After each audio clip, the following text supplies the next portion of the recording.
Bethany. Hi, Joy. Oh, hello. Hi. How are you? Great. How are you girls? I'm just Good. so happy you're cult free. Me too, Mama. Oh Me my too. God, that book. Oh my God. I have Yeah. never really ever been interested in cults, so I haven't watched all of these shows that everyone has watched and all of these docuseries or whatever they are. And I've never really read about a cult. This is my first reading about a cult. And Really? yeah. And it was pretty stunning. I mean, I guess I want to ask you, now that you're out of it, for how many years have you been out of it? 5? Oh, no, longer. About 13. Oh. About Oh, wow. Okay. 12, 13. Okay. Yeah. Oh, okay. So now you have some real perspective. Yeah.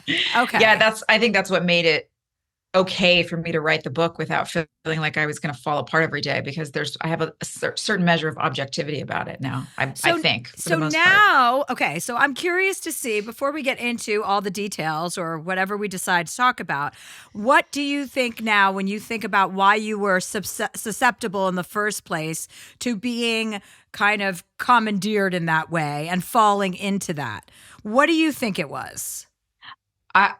I think it was a longing for attachment, which is a pretty human need. I think it's the same thing that draws anyone into any kind of abusive situation, whether it's a workplace environment that you just can't seem to leave, or a toxic relationship, or staying in a family environment, a biological family environment that's just super toxic and abusive. There's this sense of a need for attachment that we all have. And I was 20 years old. Like, it's so different now, having so much mileage in my life, that I feel like my radar is so much better. But back then I was 20. It's like, what did I know? I was taught to respect authority. I was taught to believe your elders and believe people who seem like they have your best interest at heart. And I wanted a family. Yeah. You wanted a family. That's true. Like, I could see that. And you can see that in the book, because there were so many hints, like even the first time you met Les, the cult leader, when you met him, you were grossed out, like icked out by him initially, right? And then, so like, there were so many instances that you write about in the book from the beginning of meeting this like kind of seemingly harmless group of people, and all being kind of involved in religion and Christianity and wanting to spend time together in your own kind of like prayer group or spirituality group, or however, we can frame it. There were all these little signs along the way, but you always kind of convinced yourself that it wasn't your place to judge them or have an opinion about them, and instead convinced yourself it was the right thing to do, to stick with them. Isn't that amazing? And like the testament to the fact that we all have this innate guttural knowledge, like compass, where we know, something's off, and we talk ourselves out of things, into or out of things all the time, even from a young age. I mean, I write about in the book how my mom and dad, when they would be arguing, there were so many moments I'd walk into the room, or they would leave a room that they had been arguing behind a closed door, and I'd be like, what's wrong? And I was just met with like, everything's fine. No, nothing's wrong. Mm-hmm. And as a kid, you just start to think, oh, I guess it's me. Like, maybe I'm crazy. I guess I'm the one that thinks everybody's being tense and there's nothing wrong. So you really start to doubt your own gut and your own instinct. And you do that enough, then people can come in and take advantage of you if they recognize that trait in you. So, yeah, I think that's going to be interesting to a lot of callers and a lot of mothers listening to this conversation, because you basically got swept up in this group of people and started to believe they were your real family, as they convinced you that they were really the only people that cared about you and that understood you, right? Yeah. And anytime your father or your mother came on the scene, and who were both concerned because they could see something was a little bit off, they were met with silence, or kind of like, they were ignored or dismissed as not even really having a valid place in your life anymore. And this went on from when you were on One Tree Hill, which you were filming for how many seasons were you on there? 7?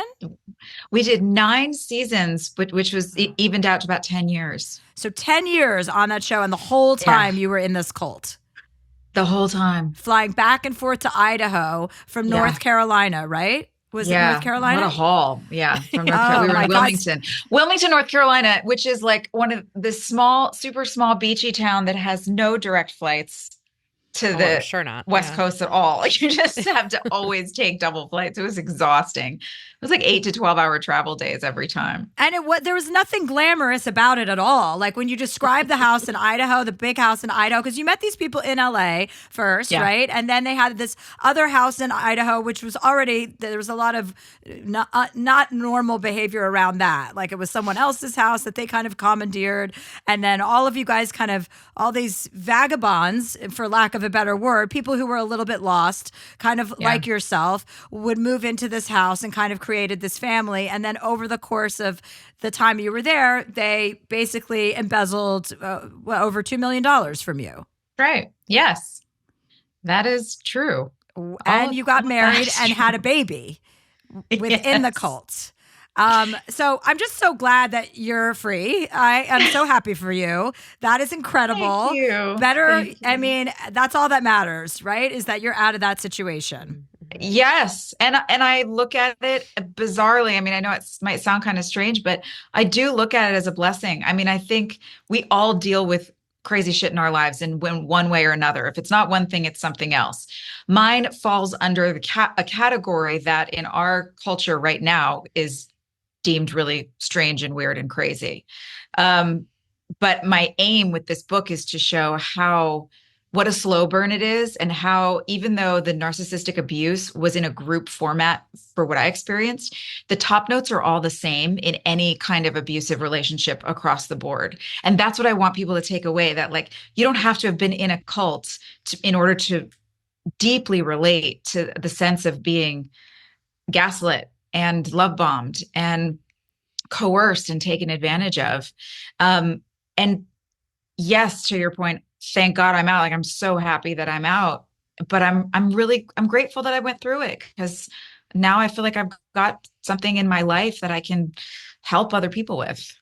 And so are you coming into with being on this book tour and now going public with this story? Because a lot of people, your cast members they all kind of suspected that you were involved with something that wasn't really on the up and up. And you had some close friends on the cast and some friends that you missed an opportunity at that time to develop relationships with because you were in such a kind of controlling environment. So what are people like? Are people asking you? Are there women and young women and men asking you questions about whether or not they're in an abusive or narcissistic dynamic now? I do get some of those. I get more of people who say they know someone who's in an abusive dynamic and they don't know what to do and they don't know how to help them. And what do you say to that? It's hard. It's hard, you guys, because the very nature of it is your identity, your whole construct of your identity becomes tied up in the approval or the attachment that you have with this person or these people. So for somebody to say to you, hey, I think you're in an abusive relationship, hey, I think you're in a cult, or anything to that end, it's not just information that you can objectively sit back and say, let me take a look at this and see if that's true. Your heart and soul and identity are already bound up in it. So how could anybody say something to you that's going to make the stakes are so high, Mm-hmm. And I know for me at that time, nobody could have said anything. And they tried. There were people that tried. Nobody could have said anything to me that would have convinced me of a different reality than the one I was living in my mind. And so, long-winded answer to your question, what I try and advise people is be a friend. If you can manage to maintain a friendship of honesty where the person trusts you and values you, there's a little bit of pushback, but not too much. Don't give them too much pushback, because then they might just cut you out of their life if you become this sort of like suppressive person or whatever the version of that is. Which also, I want to interrupt you because that's a very important thing you say in the book is the first sign that you are in something that is not cool or you're being, coerced is when anyone who's not part of that group becomes someone you're not allowed to talk to, right? Yes. Like I forget the word they use in Scientology. Yeah, like suppressive person. Suppressive personality. Yeah. But like anyone who doesn't agree with that, if you're not allowed to talk to certain people because they don't subscribe to your religion or your spirituality, then that is a big red flag. Anyone who tries to cut you off from other people. And what you're saying is, it's so accurate. And also think about, it doesn't necessarily come out from the abuser as the words "you're not allowed." Mm-hmm. In my case, it came out as much more condescending, much more like it's masked as kindness in a way. Mm-hmm. Like that person is not, it maybe not safe for you. Guard your heart. Mm-hmm. Look out for yourself. Look out for them too. You don't want to be talking to them about spiritual concepts that they can't understand. That's going to set a representation of Christ for them that's too confusing. So the language, you really have to pay attention, not just to what someone is saying, but what they're doing. And if the byproduct of what's being said is isolation, you have to pay attention to that, because it's not going to come out as obvious. If the person is a real narcissist, if they're good at their job, if they're controlling their job, it's going to come out much more veiled. Mm-hmm. Do you think that Christianity, like your childhood Christianity, had any factor in this? Sure. Oh yeah, it was massive. I mean, for anyone out there who has not read Dinner for Vampires, I grew up in a charismatic evangelical church, non-denominational, not super political or anything. It wasn't extreme in that way. It was just very loose. Like there was no, when it's non-denominational, there's no system or structure that you have, that the pastor has accountability to. They kind of can say whatever they want, and maybe there's elders in the church, but it's not part of, like, if you're Presbyterian, you're part of the presbytery, and there's this like long overarching community of leaders and people who've been holding on to hundreds of years of theology and things like that. So there's this like accountability that comes with a lot of denominations. So non-denominational is what I grew up in, which also made me a lot more comfortable to be in an environment where some guy comes in, says whatever he wants, and I'm like, well, you're a pastor, so I guess I can believe you too, with no accountability. But I do think that, I mean, it's actually, I feel like it's kind of a miracle that I still have managed to have a relationship with God and with Christ. I really hesitate to use the word Christian because of what it means, especially in this country right now. But that relationship still exists for me, but in a much more authentic way, because I think what I was taught when I was young was very much, here are the things you need to do. Here are the rules you need to follow in order to have the kind of life that God wants you to have, in order to get the life that you want, to get God to give you the life that you want. You just need to follow all these rules, and then you'll be happy. Turns out that's not so true. Right. Turns out because bad things happen to people who are following all the rules too. I know. Yes. I mean, I would have been so gypped. I would have felt so gypped. Finding out that you were bleeding God's life and then God did that. Like, I would be so fucking pissed. Yeah, I was.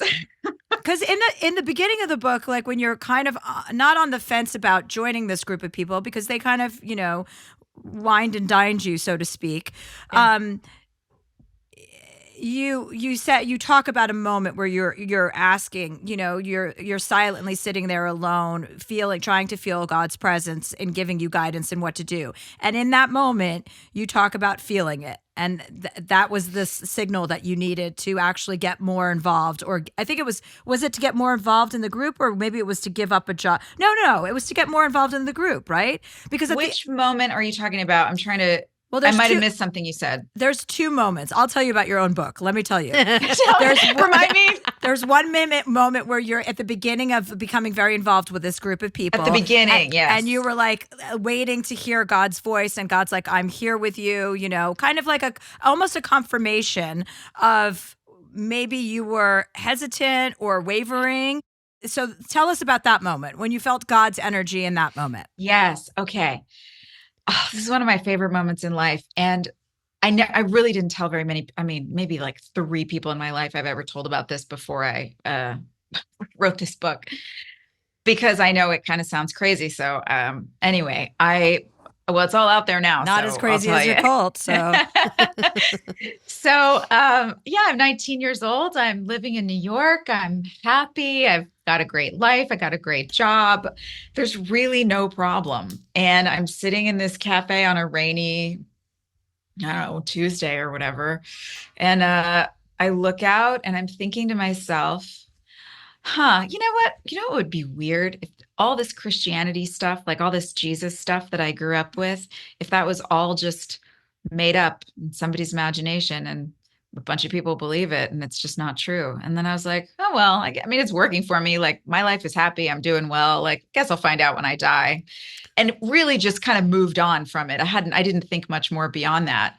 And, I write about it more in detail in the book, really what it felt like. But I felt like it was like I was in a slow motion movie. Like every molecule in my body just went to the perfect temperature. Everything got really still and quiet. And I felt the physical presence of a body sit next to me in this booth that I was in this empty cafe. And obviously there was no one there.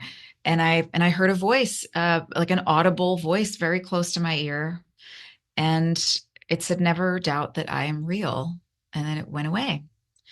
And I I remember like immediately, tears in my eyes, and I was like desperately trying to remember the sound of the voice, and it just was gone. Like everything was just gone instantly. And I was like, and I was confused by it for years, because I thought of all the times in my life I've been in pain and anguish, in on my knees, like, God, where are you? Give me a sign. Tell me something. What should I do? What choice should I make? How do I feel better from this or that? Nothing. And I would feel like radio silence. Why in the world would God have bothered to come and let me know that I was seen, not just like some random universal like feel like thing that loves me, whatever love means in that sort of like vast context, but like a very intentional, personal Joy. I see you, I hear you, I love you, I'm real. Why would you bother doing that in a moment that was completely insignificant, where there was nothing at stake? And I didn't realize until all those years later, when I was in exactly the moment that you were talking about, Chelsea, saying, I was fucking pissed. I was gypped. I was like, I just devoted my whole life to you. I did all the right things. And this is what I get. Fuck you. And I really, like, I literally just said that to God. Fuck you. Fuck you. I hate you. I'm so mad at you. How dare you?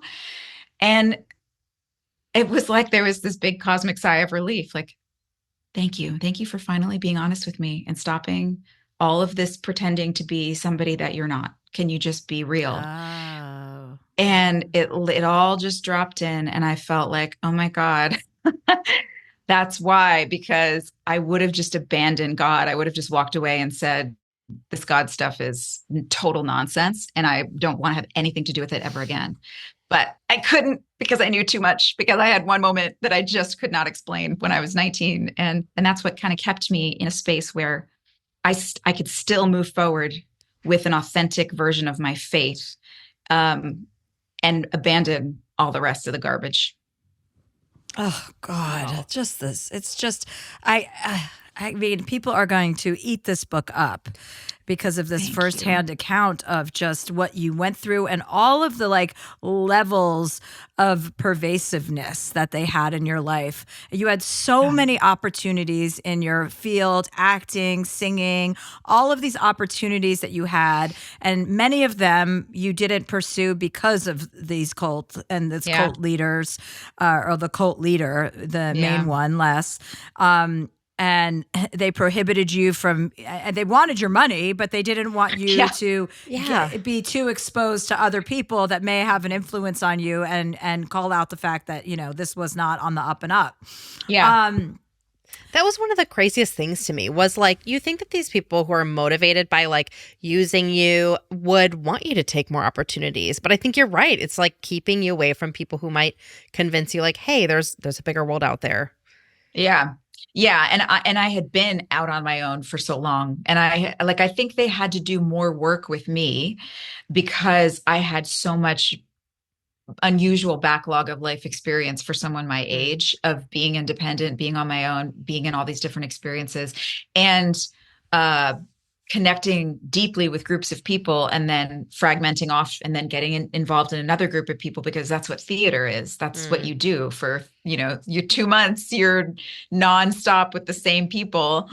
And every job you do, it's like that. So I think he and the Pam character, the sort of mother of the group, I think they knew in some way that they were going to have to really work hard at convincing me how important it was to be a part of a family and make that my priority over Yeah. work. And Yeah. also, I don't think Les wa- wanted the group to really grow, because I think he was kind of lazy, and there's just so much work involved with so Control many with people. controlling people. Yeah. Yeah, you know what I mean? Like, that's got to be exhausting. So I think he just didn't want me to make too much money, because if I'm out there in the world making too much money and converting too many people to be a part of our little family, then the liability goes up. So, and the Yeah, but those workload. people are all on power trips. You know what I mean? They Yeah, want the power. They love the power. They love the control.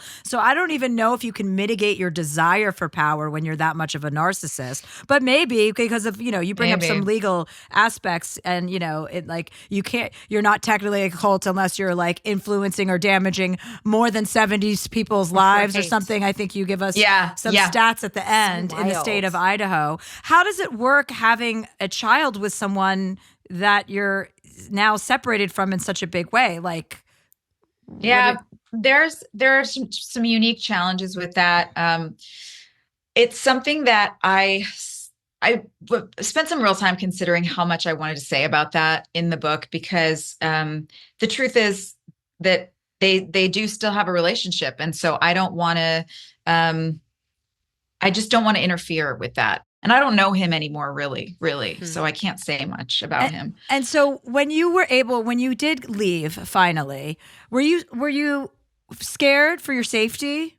Definitely. The first, Because you were living in the same state and you had your own house and they were trying to bully you and intimidate you. oh So yeah, awful. I was scared because as I started to accept the fact that this was a cult, a high demand group, I mean, it took me a minute. Like, I really didn't want to admit that that's what I had been involved in. But once I started to admit that, then I was like, oh my God, I know what cults are. Like, I used to study Scientology when I was in high school because I was fascinated by it. The irony. I did remember doing a paper on it once, and I was always kind of interested in the idea of a cult and how somebody could get sucked into that. Careful what you What you wish for. wish for, study.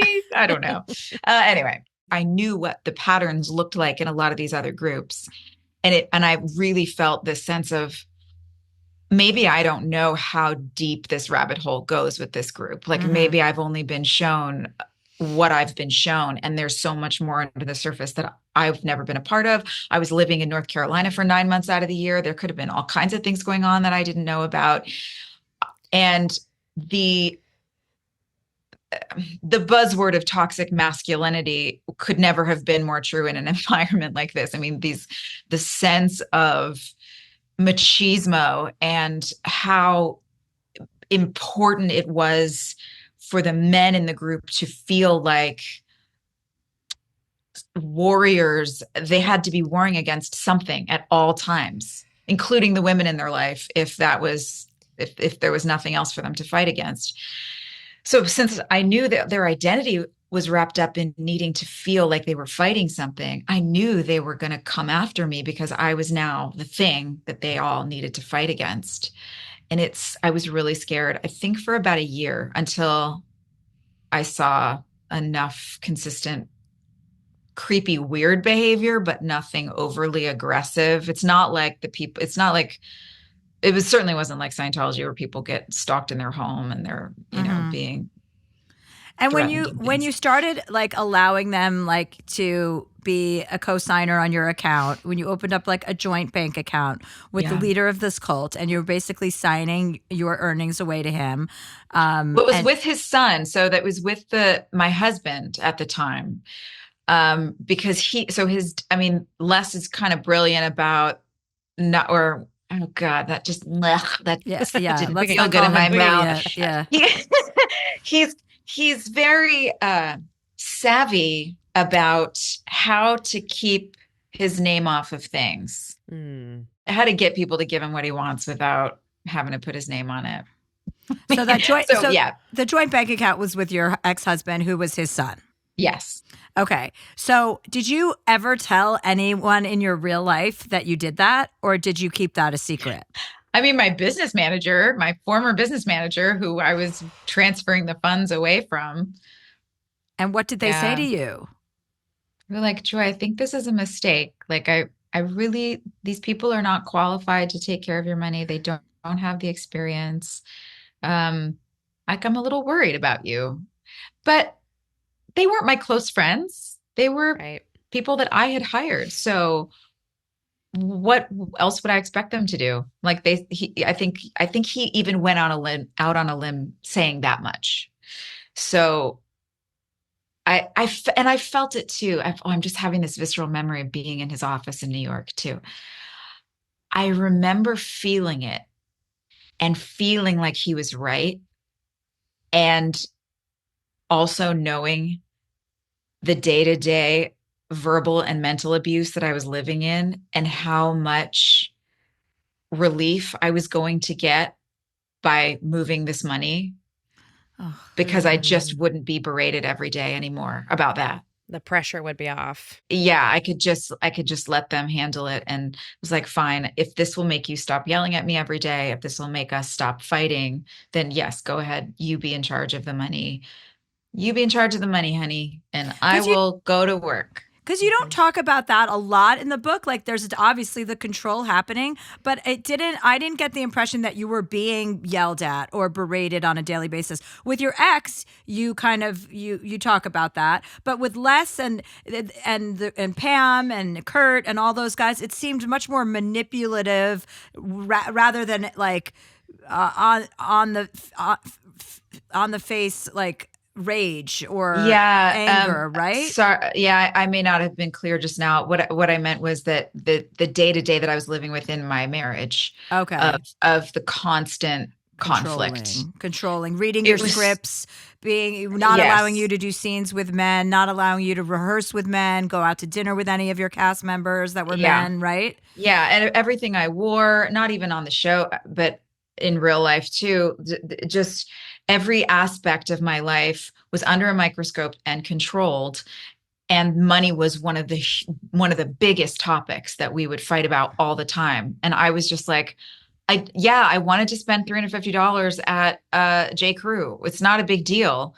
Why is this a 2-hour conversation? Mm-hmm. And it became so much of that I was like, there are so many other things that we're fighting about all the time. If the money will alleviate a lot of this stress, then go ahead and you be in charge of the money.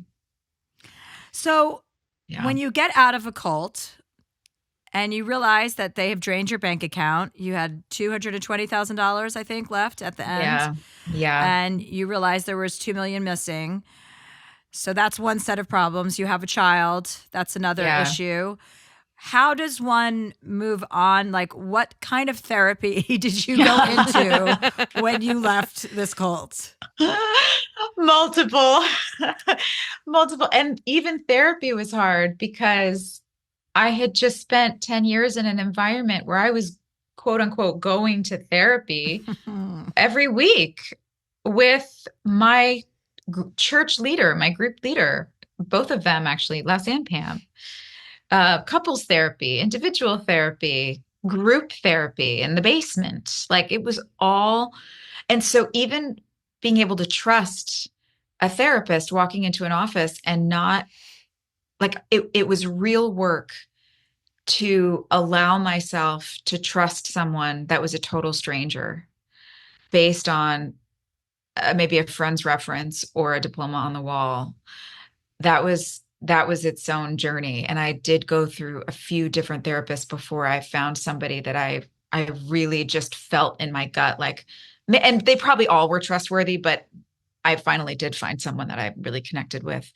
But it was so difficult. And even paying for it was hard because I left with $220,000, but it all ended up going into my divorce and my rent within 2 years. It was gone. And I was upside down on my mortgage. We had to do a short sale. There was another house that I had to take on debt for. The retirement account got split in half. Like there was so much that I couldn't pay rent. There were months when I didn't know how I was going to pay rent. And I had to call my landlord and be like, can you bump me till next month? Is this going to be okay? Oh, God. Which is just so crazy after 9 years on a series. And it was really humbling. It was really, really hard. But I feel like I learned so much about joy in the midst of suffering. Mm. I really did. And where did you find that joy in the midst of suffering? When were those moments? Those moments were in the little things. It was just a day to day, and it's one of the things why I say my faith has become the most authentic version of it for me, because rather than feeling like I was going to achieve some sense of peace by doing a bunch of things the right way, I got to just live in a place of abandon. Like, I don't know what I'm going to do.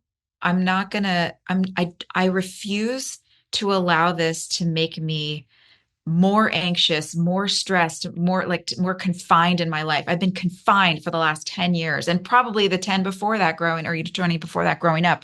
So I don't want to live confined anymore. I want to be free. So how do I be free while I have all of these outside circumstances confining me?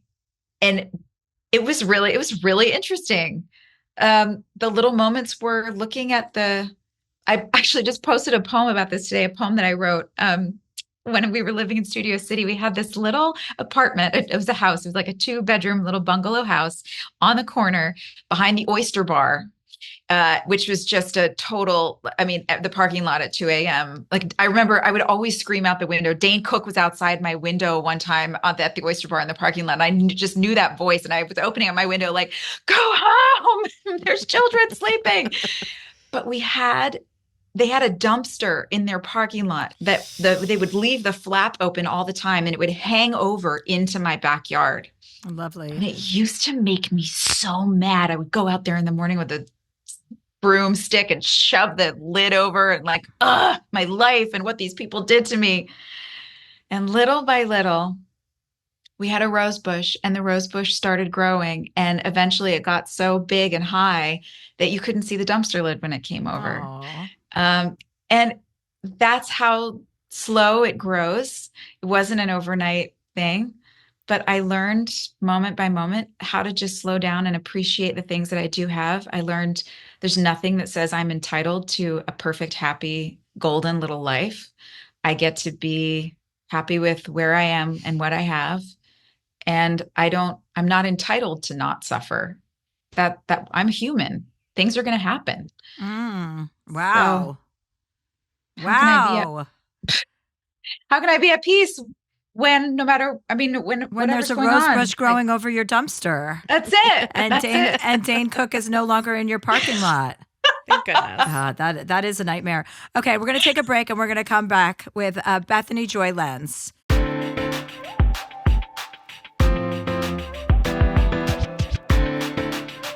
Okay, and we're back. Okay, Joy. Joy, you go by Joy. My middle name is Joy also, so we're two Joys. I didn't know that. Double joy. So we have a double joy today. Thank you so much for sharing that. This book is incredible. Everyone's going to want to read it. It really is important. I think every woman should read this because every girl, I mean, I know boys are susceptible too, but obviously my main concern are women and young girls. Well, I think we have a perfect question for you. Okay. We have Mariah on the line, and she'll be joining us here in a moment. She says, "Dear Chelsea, last year, just a couple days before my 30th birthday, I got the call I had been expecting for some time from my mother, who informed me she was, quote unquote, parting ways with me. My parents both work for the Church of Scientology, as well as my siblings. There's an episode in Leah Remini's TV show about the Seattle Church of Scientology, which covers a document my father wrote about how to get money from parishioners. I really can't emphasize enough how deeply involved my family is. My parents felt the need to disown me after I left Scientology, but that's because it's one of the church rules. My mom had been holding out on disconnecting from me for a while, but I could see her growing more distant over the last year, so I did know it was coming. As I reached out to try and keep a connection alive with her, she eventually stopped responding. But then at the end of October, she finally called and told me. I'm still doing a lot of work to recover and deprogram myself, but I feel so devastated for my mom. I could hear over the phone that my mom was crying and reading from a script in front of another person who was monitoring our call. I hate that the hard life she had landed her in a cult she's now been in for nearly 45 years, and she felt like she had to cut me off despite us having an otherwise very good relationship. Of course, I'm also so angry and hurt that my own family would do this to me. I miss my mom so much, but I don't want to cross the boundaries she set. But I also want her to know she can come to me if she needs. I'm successful in my own right, and I have no plans on having kids, so I keep a spare bedroom available just in case my siblings or my mom manage to escape and need to go somewhere. The holidays are coming up and we won't spend them together, and I don't know if I should reach out or if I should just focus on protecting myself and just move on. Do you have any advice? Sincerely, Mariah. Oh, hi, Mariah. Hi, Mariah. Hi. Nice to meet you guys. It's great to meet you too. Nice to meet you too. What do you think about that, Joy? This breaks my heart. You It don't is deserve that, heartbreaking. Mariah. You do not deserve that. And nobody does. That is not okay. It's not okay. I guess I would say that maintaining any kind of contact, I guess it's what feels authentic to you. Like, I don't know that there's a hard and fast rule. If you have it within you, even a thread of it, to be able to still, happy birthday, thinking about you, Mom, love you, Merry Christmas. Dropped off some flowers for you. I hope you enjoy them. Like, if you have that in you, if you can find that place, that would be beautiful, and I think that would be meaningful. But you're not obligated. You're if you can't, if you don't have that capability, like, you are not responsible for saving your mother.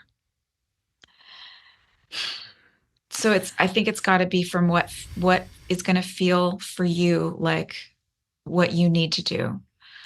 What are you, Do you have anything to Mariah? add? What are you doing? Like, how are you coping? What are you doing for yourself to help yourself get through being excommunicated from your own family? Yeah, I see a therapist, but I kind of like mentally left before this happened, and it was a balance of like, okay, how much do I and don't I tell my parents about like my life and just being honest and stuff about everything going on in my life.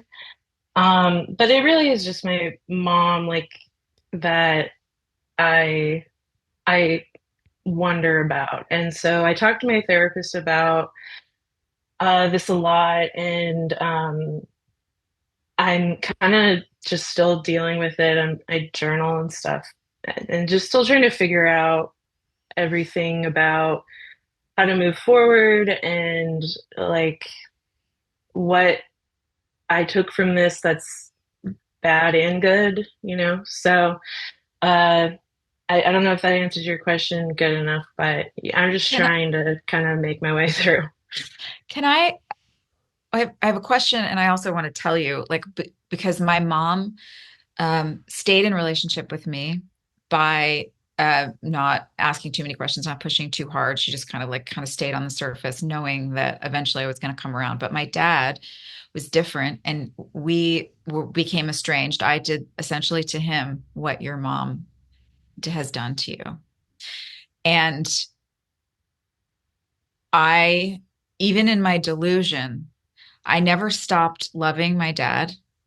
They lied to me. They tried to make me believe terrible things about my father that were not true. And even as I was trying to like navigate through that, he started sending me letters, handwritten letters. He started sending me photos of my little brother and birthday parties and what was happening in life. And they used to make me really angry. I used to not want to read them. I didn't want to deal with the emotions that they brought up. And but it made a difference for me. Like it did when I got out, I knew he was there. I knew I was going to have to make one hard phone call to pick up the phone and call and say, "Hey, Dad, I'm really sorry. It's been 6 years." But I did it. And that's possible. But at the same time, that's not to say that again, you're not responsible for her journey. But that is something. But my question, if it's okay, do you feel comfortable telling us what advice your therapist has given you? Because I haven't been put in a position to give advice much other than like one-on-one if I see people and they're asking me, but this is new for me. So I would love to know what that advice is if you're okay with sharing. Yeah. Well, first of all, I just finished reading your book, and it's really good. So Thanks. I think your story is incredible, just for the record. Thanks. And I did get kind of emotional hearing you talk about your dad because I listened to the audiobook, which was definitely a good way to hear your voice and get your take on what you went through. But yeah, that is something that I exactly talked to my therapist about is like, okay, so I feel bad that my mom is in this, but also like I was born into it. I didn't have any choices and she made choices. And am I being delusional that uh it's like it was our relationship actually what I thought it was? And um did all the rules that I was taught growing up actually come from her places of like, I think this is right versus I'm told to tell you this, and this is what I've been led to believe. But yeah, the advice my therapist has given is um to just try to move on and try to accept that it might, I might never hear from her. She's been in it for, you know, longer than I've been alive. So she has been an ally of Scientology longer than she has been my mother. So that's something that is like realistically, yeah, if you're going to get past that, you have to leave a very powerful cult, one of the more powerful ones. And like Yeah. that, yeah, that's not super realistic. And then there's like my siblings and my dad. Like my dad is almost sort of the less type of person, to compare it to your Wow. situation. Yeah. And so he's a narcissist. He uh is really good at getting people to give money to Scientology. Uh done to lots of people what Les did to you, in terms of like money management and stuff like that. So uh my mom sees their relationship as, the greater good. She's helping the world be better by supporting him. So she's like the breadwinner. She's kind of been supporting my dad my whole life while he works for the Church of Scientology and she works part time for the Church of Scientology. So yeah, that just to give you some context of why my dad's I'm like not interested in him being in my life, you know what I mean? So Sure. yeah, my therapist and I mostly talk about just kind of moving on from this and if she ever does reach out, like just take it from there. Got Yeah. it. And also, to be able to remind yourself that, like, this isn't really who your mother is. Yeah. It's almost like dealing with an addict where you have to remember that they're on a drug and that this isn't a reflection of how she really feels about you. You know that she was upset during that phone call. You know that she was being monitored during that phone call. We all know all of these things that cults do to their cult members. But to remember that, like, it's so sad what you've experienced and what you're still going through. And I totally, I can feel you, you know, Yeah. but that's not who your mother really is. And that's not a reflection of her love for you. Your mother does love you. I believe that. You know that she was loved you because she was so upset during that phone call. Yeah. And you know that that is the drug making her do that. You know, and as painful as that is, you can't have that in your life Yeah. unless she has the gumption to leave the church at some point. And like you said, she's been in there for 45 years. That is very unlikely. So what you do have to do is try to make peace with the idea that you did have a family.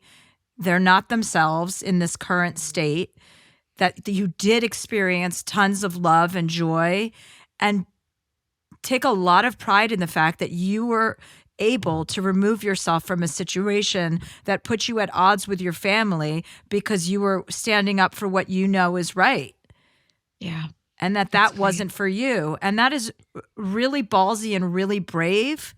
And as heartbreaking as it is, that is what is going to carry you forward to the rest of your life so that you can pursue a successful life. You can have a successful romantic relationship with whomever you want. You can have your own family, and you have to carry on like these people aren't going to leave Scientology, because the likelihood is slim, but you never know. It could happen, Yeah. but you just can't count on it happening. And I think you should get up every day and think about the things that you have in your life that you're grateful for and write them down. You know, every morning, write down the 10 things that you have that are your own. And those things can be that you had the goodwill and the good sense to get out of a cult. You know, I got myself out of it. I'm standing here on my own 2 feet without any of them because I had, you know, the presence of mind to do something better for myself. Yeah. Don't diminish any of the gains that you made by getting out of that. That is great advice. And also think about this as an opportunity, because there are older women who are brilliant mentors who can step into that role for you and be a friend and be, you know, nobody's ever going to replace your mother. But I think that, as I was just saying before, you know, there's no sort of like get out of suffering free card. We all have something that Yeah. we encounter that's just like, how am I going to get through this? What am I going to do? And there is opportunity in every one of those moments. And there may be somebody out there who you're going to encounter that you never would have encountered if this hadn't happened, and they need you in their life, and you need them in your life. Maybe multiple people, you don't know. So while that doesn't wipe away the pain, and you still can hold that pain and process through it as you need to, there is opportunity, and there are really good things that can come from hardship. How did you decide to leave Scientology? That's a probably, I think anyone who leaves a cult, there's not like a single moment that they like just decide, I fit finally to the light, you know? Yeah. It's usually a ton of moments, but for me, it was the silver lining of being born into it was that my parents were quite busy with it and quite neglectful. So I was sort of left to my own devices most of the time. I read the internet. I got an education because I eventually had to start working like retail jobs to just like have enough money for food and stuff when I was a teenager. And I was like, well, I want a better, sorry about my dog. Oh, that's okay. I was like, We I love want a dogs here. better life than what a retail job can give me. You know, so I went to school, and that was sort of the beginning of the deprogramming. That was how I kind of learned uh, how to determine if something is real or not when a claim is made, is how I learned how to like I got a science degree, so I learned a lot about how science works and what is and isn't science. So for me, that was how it went down because it's Scientology is not really a sort of God type religion. It's like it's barely a religion, but it's like more about, oh yeah, if you do A, B, and C, this will happen. But then there's actually no real evidence, no real anything but claims. You're amazing. That's such a great story. And The how did you tell progression your of that. parents you were leaving? I actually didn't. Someone saw that I was following some people on Twitter I'm not supposed to follow, and they reported me. Mm. So then my dad, because he's like one of the leaders, he got the report Oh and he God. called me and was like, "Hey, we need to talk." And so my parents scheduled a few meetings with me to talk about my thoughts and what they wanted me to do. And I kind of just had to state my boundaries over and over again, like, yeah, you guys can't decide this for me. I'm not going to unfollow someone just because you want me to. Wow. Good for Oh, you. good for you. Yeah. That's Thanks. incredible. Really I'm is. just gonna let my dog outside his room real quick. Okay. Sure. I'm really glad she has a dog. I know. Yeah. Yes. That's And one of they- the things that you're going to write down that you're grateful for is your dog every morning. Yes. When we talk about these gratitude, like journaling and gratitude lists, like to all of our listeners, it could be anything. It can be material things. It can be your sofa. It can be your personality. It can be someone else. It can be your friend. Like when I'm saying to write down things, like some people always ask me, they're like, well, what if it's materialistic? That's okay. Just write down 10 things that you're grateful for. You know, your sensibility can be one of the things. Your dog can be another thing. The house that you're staying in, the apartment that you're renting, whatever it is, your job. And I just slowly want you to get yourself to a place of acceptance rather than grief, because of course you're going to feel grief for a really long time. But if you can get to a place of acceptance and understanding that this really has very little to do with you, unfortunately, however personal it feels. I know it's your mother and it must feel like a huge rejection. But when you really look at it from an outside perspective, these people have been infected with ideas and thoughts, and you have the good sense not to have been. Yeah, I mean, uh, one of the things that Joy, you talked about in your book was these moments of like, oh, I didn't feel right about that, but then I was like, well, I'm being cynical, or I'm being, a problem in some way. I'm not having a generous mindset here. And the aftermath of all this has been like realizing those moments, and you're like, wait, I did know. Like I was smart enough to see this stuff the whole time. And I just kept telling myself, what I needed to survive, because I needed the group that I went to a Scientology school, like very, very insulated. I didn't know anyone else until I happened to get a job working at a grocery store, so that was my first exposure to non-Scientologists. So that was your attachment. That, as I was saying earlier, we were talking about what made me susceptible was attachment. Which is something I've realized recently. I was always saying it was a need for family, but I had a great conversation with Dr. Ramani Durvasula. I don't know if you know who she is, but she's a great person to follow for you. Dr. Ramani. And she really clarified it was attachment. That's what I was looking for. And it sounds like that was what your attachment was too. And I think it's a really natural thing for us to override the things that we feel gutturally because of a deeply felt, very human need. We all need attachment. We're built for community, even from like caveman days. Like we are built for community. So that need is really, really valuable and really hard to push away when your little red flags are going off. It's like your gut or your heart. What do you listen to? Yeah. I mean, especially when you're like 8, it's like, oh, yes. yeah. Or in Incredible. your case, you were raised Christian, and so now you have this other Christian mindset that is being double reinforced because you learned about Christianity in childhood. Yeah. But I mean, think about your situation. You were born into this. This is all you were ever taught. And you had sense enough to extricate yourself from it once you got educated. Like, that is so brave and bold and ballsy. Yes. Like, you have a huge, bright future ahead of you.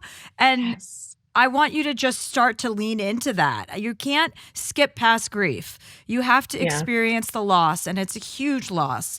But you're not wrong. You're right. You know, you did the right thing, and you can't control what your mom's going to do, but you can like go out there and live a life in honor of your good sense and in honor of what your mother's life could have been. You Yeah, know? that's beautiful. I think a lot about what my mom's life could have been. Because she joined up with Scientology when she was like 19 or 20 or something. And it's such a vulnerable time in people's lives. And they, got her and she married a guy in it. And, you know, I got this dog the day after my mom called me. And yeah, I heard you saying, Chelsea, it's gonna have a dog. Yeah, that was Good exactly idea. what I was Yep. like, you know what? I've always wanted a dog. Let's get one. I'm Um, Good for I'm you. glad but you got that yeah, dog. Oh, and they always know. Look. They always know. Oh, What's your dog's yeah. name? his name is Poe. That's a good one. Yeah, he's a cutie. But yeah, I've been like kind of numb this last year. I really didn't. This timing of this was actually quite crazy because I didn't process and even cry about this until last week Mm. because I was just so numbed out, and it felt like surreal too, but it just kind of hit me like, the way that everyone when you realize how everyone on the outside has seen you this whole time and how everyone who you thought like was judging you for being weird was like just like really concerned and scared for you. Mm-hmm. And that almost made me feel more emotional than anything else. Like, whoa. Yeah. And then also just realizing how like my dad is actually, and like as opposed to the story I was told of who he is. I was Mm. told he's like this wonderful person and Mm-hmm. everyone looks up to him. And I was told constantly how lucky I was to have him as a dad. But meanwhile, like I would get his, wrath at home and stuff like that. Yeah. So sort of processing all of this as far as like, oh, my reality is now different. Like I went from one reality and I'm now in a different one. And it's You really should. just been like a week. And like the day after I cried about it for the first time was when I got an email from Catherine. So it's quite crazy timing So this was That only a is- week ago. I just got a chill. that I like first cried about it. Yeah. Oh my But it gosh. was a year ago that my mom Okay. called me. Yeah. The analogy, Chelsea, that you just gave about addiction, actually, I think is so brilliant because that is so similar to the behavior of somebody that just checks out because it's almost like a disease in your mind. That's all you know how to do, and that's what they're seeking attachment in a certain way, and they don't know how to overcome it. I actually found going to Al-Anon to be very helpful in my cult recovery stuff. Like I have Oh, addiction in my family lineage that manifested in codependence and all different kinds of things in my life. But I was really surprised how going to Al-Anon was really, really helpful because so much of the behavior is similar. So Yeah, and also that's I was going to say I think there's a lot of science online like ex Scientology support groups, oh and yeah. I think you should definitely good look and idea. try and find one of those. If you want, I can ask Leah Remini. She's a good friend of mine, and because I think what you're experiencing is just so unique that you want other people who have also been through the same thing. Yeah. specific to Scientology. And I think you'll find a lot of comfort there and a lot of like-mindedness, and that will make you feel a little bit less isolated and alone during this time. So definitely do that. And also keep crying. Like, that's how you get this like anguish and grief out. So it's I understand that you didn't cry for a year and now you are crying and you're going to be crying, but this doesn't mean you're going to be crying all day every day. It means when you feel it coming on, let it out, let it move through you, and then an hour later you'll be doing something and you'll find yourself laughing or having a good time doing something. But don't be scared of grieving. It's part of the process. And Mariah, will you check back in with us in a few months? Yeah. Check back in with us. to. I'm going to get that info from Leah if she Okay. knows of any like support groups personally. And then, keep in touch with us, okay? Because, I just want you to remember you're very lovable. Thanks. Yeah, Appreciate you're really it. awesome. You're lovable. So you're going to start writing those 10 things down every morning too when you wake up, okay? Okay. Okay, Mariah. Big hugs. Thank you so Thanks. much. Thank You're you. amazing, Yeah. Mariah. You are amazing. You guys too. Thank you so much. And Chelsea, like, to be a public figure willing to say anything negative about Scientology is so cool of you. So No that's problem. really cool. Yeah. Bye. Bye-bye. Okay, we're going to take a break and we're going to come back and wrap up with Bethany Joy Lenz.